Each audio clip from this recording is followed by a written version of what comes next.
Hi friends, പുതിയൊരു വീഡിയോയിലേക്ക് എല്ലാവർക്കും സ്വാഗതം. വിശാലും ഇരുട്ടും ശരത്തിനെ വഴിയിൽ വെച്ച് തടഞ്ഞു നിർത്തുകയാണ്. എന്നിട്ട് വിശാൽ ശരത്തിനോട് ചോദിക്കുകയാണ്, ഉണ്ണിമണിയെ വെച്ച് നിരഞ്ജൻ ഡോക്ടറെ തകർക്കാമെന്ന് നീ കരുതിയോ? ഉണ്ണിമണിയുടെ കയ്യിൽ മയക്കുമരുന്ന് കൊടുത്തുവിട്ട് നിരഞ്ജൻ ഡോക്ടറെ അകത്താക്കാൻ വേണ്ടി നീ നോക്കിയാൽ അതൊക്കെ ഞങ്ങൾ അറിയില്ല എന്നാണോ നീ കരുതിയത്? ഡോക്ടർ എന്റെ കൂട്ടുകാരനാണ്, അദ്ദേഹത്തിന് എന്തെങ്കിലും സംഭവിച്ചാൽ നിന്നെ പിന്നെ വെറുതെ വിടില്ല. അത് കേട്ടപ്പോൾ ശരത്ത്, നീ എന്നെ എന്ത് ചെയ്യുമെന്നാടാ എന്ന് ചോദിച്ചതോടുകൂടി ശരത്തിന് കണക്കിന് കൊടുക്കുകയാണ്. വിശാലും ഇരുട്ടും കൂടി അങ്ങനെ തിരിച്ചടിക്കാൻ വേണ്ടി ശരത്ത് നോക്കുന്നുണ്ട്. പക്ഷേ വിശാലിന്റെ കയ്യിൽ നിന്നും കണക്കിന് കിട്ടുകയാണ് ശരത്തിന്. അങ്ങനെ ശരത്തിന് ഒരു പരുവമാക്കിയ ശേഷമാണ് വിശാലും ഇരുട്ടും അവിടെ നിന്ന് പോകുന്നത്. അപ്പോൾ വിശാൽ ശരത്തിനോട് പറയണേ, ഇനി മേലിൽ നീ ഞങ്ങളുടെ ആർക്കെങ്കിലും എന്തെങ്കിലും ചെയ്തു എന്ന് അറിഞ്ഞാൽ നിന്നെ കൊന്നുകളയാനും ഞാൻ മടിക്കില്ല എന്നും പറഞ്ഞിട്ടാണ് പോകുന്നത്. ഓ ശരത്താണെങ്കിലോ വേദന സഹിക്കാൻ കഴിയാതെ റോഡ് അരികിൽ തന്നെ കിടക്കുകയാണ്. പിന്നീട് നിരഞ്ജന്റെ അമ്മ പൊട്ടിക്കരയുകയാണ്. നിരഞ്ജനെ ചതിക്കാൻ വേണ്ടി പൊന്നുമണി നോക്കിയതിനെ കുറിച്ച് ഓർത്തിട്ട് വല്ലാത്ത സങ്കടത്തോടു കൂടി ഇരിക്കുകയാണ്. അപ്പോൾ പൊന്നുമണി കുറ്റബോധത്തോടു കൂടി നിരഞ്ജന്റെ അമ്മയുടെ അടുത്തേക്ക് ചെല്ലുകയാണ്. എന്നിട്ട് അമ്മായി എന്നോട് ക്ഷമിക്കണം, എനിക്കൊരു അബദ്ധം പറ്റിയതാണ്, ഇനി മേലിൽ ഇങ്ങനെ ഒരു തെറ്റ് എൻ്റെ ഭാഗത്തു നിന്നും ഉണ്ടാവില്ല എന്ന് പറഞ്ഞതോടുകൂടി നിരഞ്ജന്റെ അമ്മ അങ്ങ് ദേഷ്യപ്പെടുകയാണ്. നിന്നോട് ക്ഷമിക്കാനോ? നിന്നോട് ഒരിക്കലും ക്ഷമിക്കില്ല. നീ എൻ്റെ മോൻ്റെ ജീവിതം തകർക്കാനാണ് നോക്കിയത്. അവൻ ഭാഗ്യം കൊണ്ട് മാത്രമാണ് തൽക്കാലത്തേക്ക് അവൻ രക്ഷപ്പെട്ടത്. നിന്നെ ഇനി ഒരിക്കലും ഞാൻ വിശ്വസിക്കില്ല. നിന്നെ രക്ഷപ്പെടുത്താൻ വേണ്ടിയാണ് ഞാനും എൻ്റെ മോനും ശ്രമിച്ചത്. പക്ഷേ ഇനി നീ എന്ത് അപകടത്തിൽ പോയി ചാടിയാലും ഞങ്ങൾ നിന്നെ രക്ഷപ്പെടുത്തുകയുമില്ല, നിന്നെ തിരിഞ്ഞു നോക്കുകയുമില്ല. അമ്മായി അങ്ങനെ പറയരുത്. അമ്മായി എന്നോട് ക്ഷമിക്കണം. നിന്നോട് ഒരിക്കലും ക്ഷമിക്കില്ല. നിന്നോട് ക്ഷമിച്ചാലേ ദൈവം പോലും എന്നോട് പൊറുക്കില്ല എന്നും പറഞ്ഞ് ദേഷ്യം പിടിച്ചിട്ടാണ് നിരഞ്ജന്റെ അമ്മ അകത്ത് പോകുന്നത്. അങ്ങനെ പൊന്നുമണി പൊട്ടിക്കരയുകയാണ്. പിന്നീട് പാർവതിയിലേക്ക് ശരത്തിന് അപകടം പറ്റി ആശുപത്രിയിലാണെന്ന് പറഞ്ഞുള്ളൊരു കോള് വരികയാണ്. അത് കേട്ടതോടുകൂടി പാർവതി അങ്ങ് ഞെട്ടിപ്പോവാണ്. എന്നിട്ട് അപ്പോഴത്തേക്കും മുത്തശ്ശി അവിടേക്ക് വരികയാണ്. എന്താണ് പാർവതി? ശരത്തിന് അപകടം പറ്റി ആശുപത്രിയിലാണത്രേ. അപ്പോഴത്തേക്കും ദേവികയും നിത്യയും അവിടേക്ക് വരികയാണ്. അപ്പോൾ ദേവിക പറയാണ്, അവന് അപകടം പറ്റിയെന്നോ? വിശ്വസിക്കാൻ കഴിയുന്നില്ലല്ലോ. ചെറുതായിട്ടൊക്കെ ഒന്ന് അനുഭവിക്കട്ടെ, ഇനിയും അനുഭവിക്കാൻ കുറേ കിടക്കുന്നുണ്ടല്ലോ. അപ്പോൾ പാർവതി, ഇപ്പോഴും നീ അവനെ കുറ്റം പറയുന്നത് നിർത്തുന്നില്ലേ? അവനതിന് എന്ത് പറ്റിയാലും 4 കാലിലാണ് വീഴത്തുള്ളൂ. അതാണ് അവൻ്റെ സ്വഭാവം.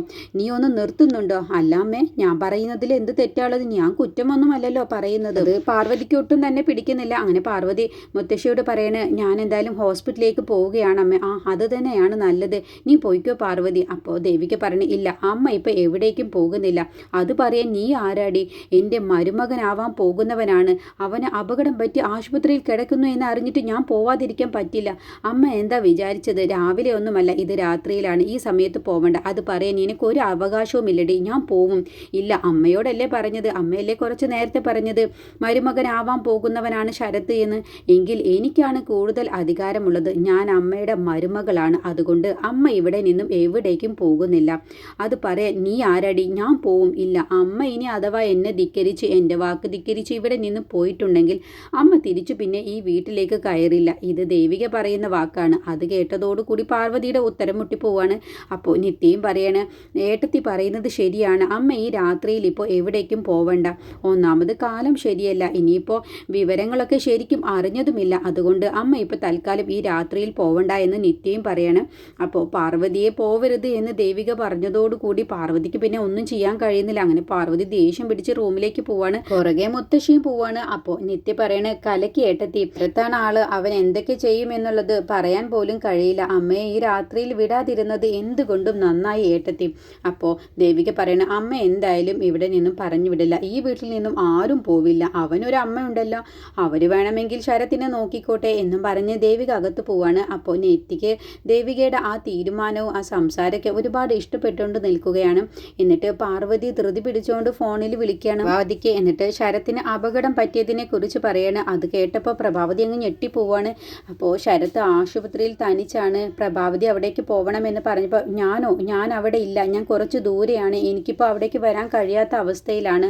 അതുകൊണ്ട് ശരത്ത് ആരുമില്ലാത്തവനെ പോലെ ആശുപത്രിയിൽ കിടക്കാൻ പാടില്ല. നിത്യയെ വിവാഹം കഴിക്കാൻ പോകുന്നവനാണ്. അതുകൊണ്ട് നിങ്ങൾ തന്നെ അവിടേക്ക് പോകണം.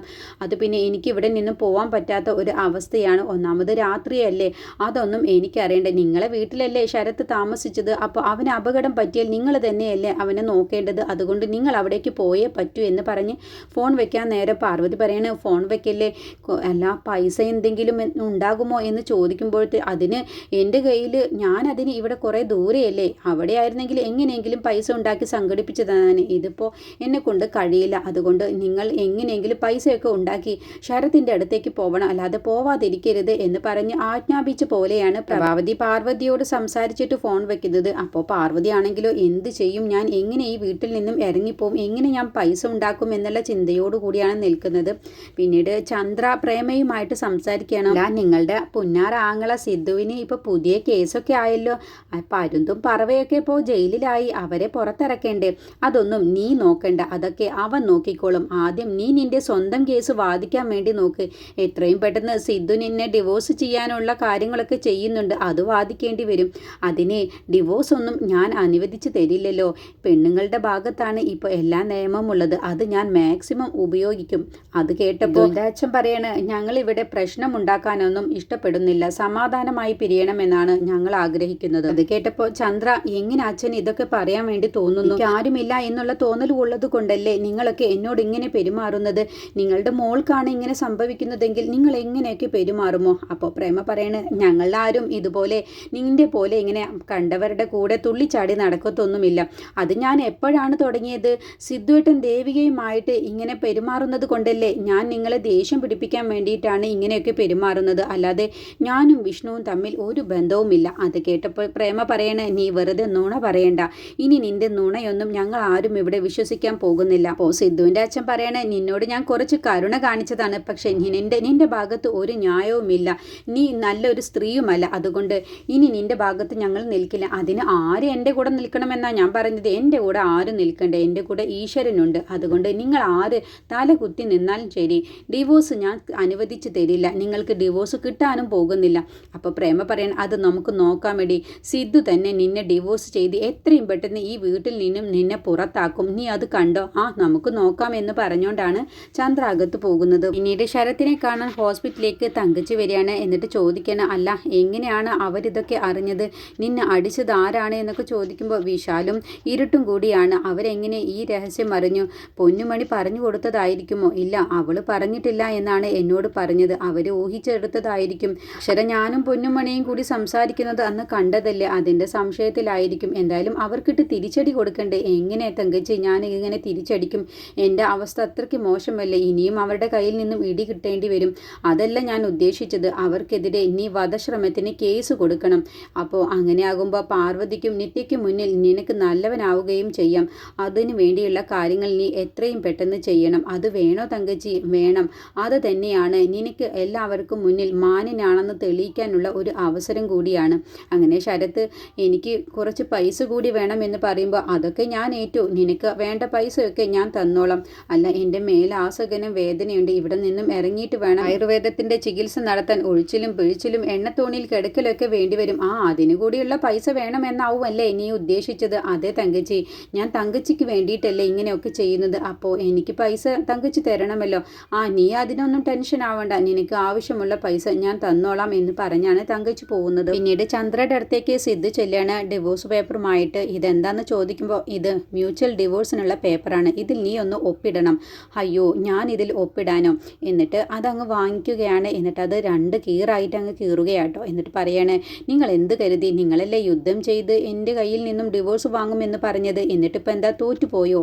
എങ്കിൽ നിങ്ങൾ കരുതുന്നത് പോലെ നിങ്ങൾക്ക് ഒരിക്കലും ഞാൻ ഡിവോഴ്സ് അനുവദിച്ചു തരില്ല. അത് കേട്ടപ്പോൾ സിദ്ധുവിന് ദേഷ്യം പിടിക്കുകയാണ്. അപ്പോൾ സിദ്ധു പറയണേ, നാണമുണ്ടോടി നിനക്ക് ഇവിടെ കടിച്ചു തൂങ്ങി നിൽക്കാൻ?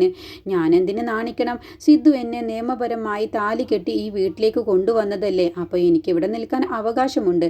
പിന്നെ സിദ്ധു ആണാണെങ്കിൽ കോടതിയിൽ വെച്ച് എന്നോട് നേരിട്ട് ഡിവോഴ്സ് വാങ്ങാൻ നോക്ക്, അല്ലാതെ എൻ്റെ അടുത്തു നിന്നും ഡിവോഴ്സ് കിട്ടുമെന്ന് ഒരിക്കലും സിദ്ധു പ്രതീക്ഷിക്കേണ്ട. സിദ്ധുവിനിപ്പോൾ എന്നെ ഡിവോഴ്സ് ചെയ്യാൻ വേണ്ടി ഒരു കാരണവും കിട്ടുന്നില്ല അല്ലേ?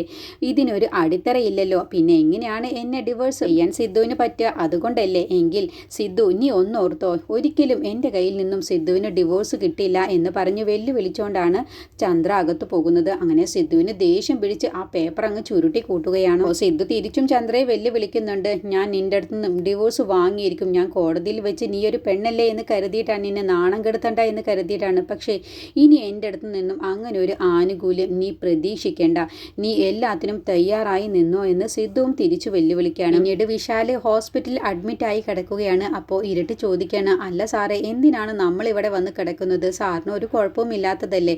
അപ്പോൾ വിശാൽ കാര്യം പറഞ്ഞു കൊടുക്കണം, നമ്മൾ മുൻകരുതലായിട്ട് എടുത്തിട്ടുള്ളതാണ് ഈ ഒരു തീരുമാനം. കാരണം ശരത് എങ്ങാനും കേസ് കൊടുത്തിട്ടുണ്ടെങ്കിൽ നിന്നും രക്ഷപ്പെടാൻ വേണ്ടിയാണ് ഇങ്ങനെ ഒരു കളി കളിക്കുന്നത്. അല്ല എന്നുണ്ടെങ്കിൽ അവൻ കേസ് കൊടുത്ത് എന്നെയും നിന്നെയും അറസ്റ്റ് ചെയ്യും.